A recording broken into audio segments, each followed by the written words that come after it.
Hello, this video is to learn how to create an event as an instructor in the Arizona Early Childhood Workforce Registry.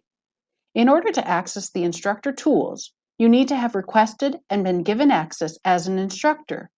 Once you log in as an instructor, first you want to update your instructor profile. You can find another video on our YouTube channel that shows you how to do this. Once your profile is set up, it's time to create an event. All instructors must work with a sponsoring agency. If you don't know who your sponsoring agency is, you can contact the registry home. Once your sponsoring agency has set up a course, you'll then come to the Instructor Tools menu here on the left and click Event Management. From there, you'll click Add an Event. This is where you'll select the sponsoring agency that you work with. Once you've selected your sponsoring agency, the only events you're able to select for are the ones the sponsoring agency has already created. To see all the courses the sponsoring agency has created, just leave this field blank and click Search. You'll see there's several pages. If you know specifically the event you're creating, you can type it in. Creating Connected Classrooms, and then click Search. There's a couple different options here. I know my course is 3 hours, so I'm going to select. And you'll see it auto-fills all of the information the sponsoring agency already put in about this course. This is information that as an instructor, you're not able to edit. What you're going to input as the instructor is the information below, starting with event type. Is it a face-to-face event? A web-based that's self-paced or ongoing that the participant can continue to come back to? Or is it web-based and time-specific where they have to be on their computer and logged in at a very specific time? My event is face-to-face. For start date, I'll go ahead and add the date and the time, as well as the end time. The event location,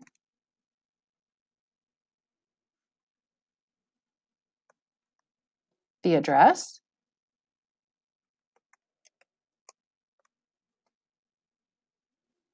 under event notes, this is where you need to put anything that the participant should know in order to attend your event, such as parking or room specifics. I'm going to include that they should park in the visitor lot. The only way the registry allows participants to pay for courses right now is through the PayPal button code. If you have another system that your organization or sponsoring agency uses to collect money through your website or through an event management system, you can include that URL or that link in the event notes box.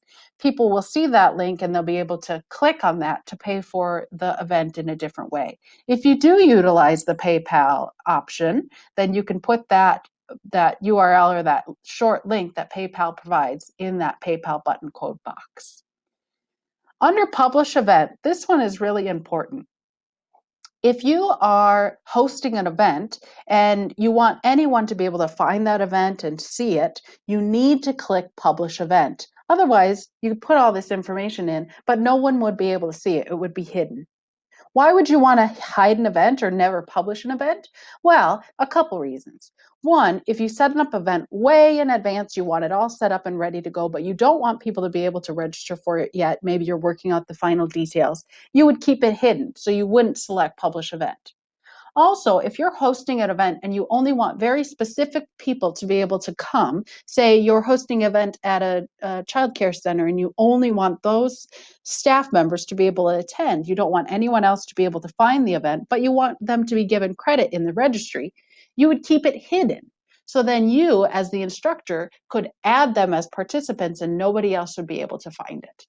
I want people to be able to find my event, so I'm going to keep Publish Event selected.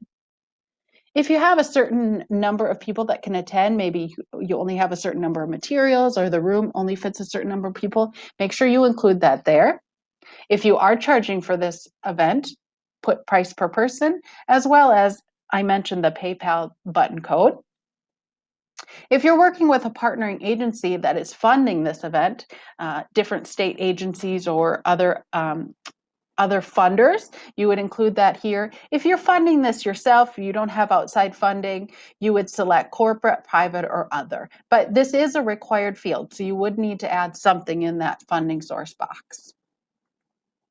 If this event is part of a larger conference that has been entered into the registry, you would add that conference name here. And then lastly, if this is a first things first event that has been funded or sponsored by a regional council, you would select all that apply. Last, you click Submit. This is showing you that your event has been successfully created. So now you can do a couple different things. You can return home and be all done. You can view the training event to see what it looks like, make sure that it looks up to your standards. I've got my different training events listed here, and I can do a few different things from this page. So here's that event. I can see that, yes, it's published. If you click on publish, it's going to change it to the opposite of whatever's selected. So it won't bring up any information. It will just change. If I have it published now and I clicked, it would change it to no longer published. So be careful with that button there. You can view the event for how people would see it. There it is, including the Enroll Now button. And we also have the roster tools. This is something we'll go into in a later video, but I just want you to be aware that this is where the roster lives under event management. The last thing I want to show you is what this looks like for people who are searching for a training event.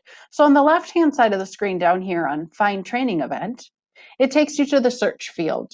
There's several different categories you can search from. I'm going to select Course Title and type Creating Connected Classrooms.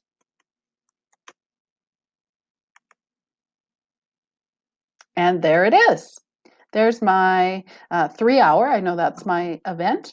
I'm going to select that button and view event. And it takes us to that screen just like where we were before.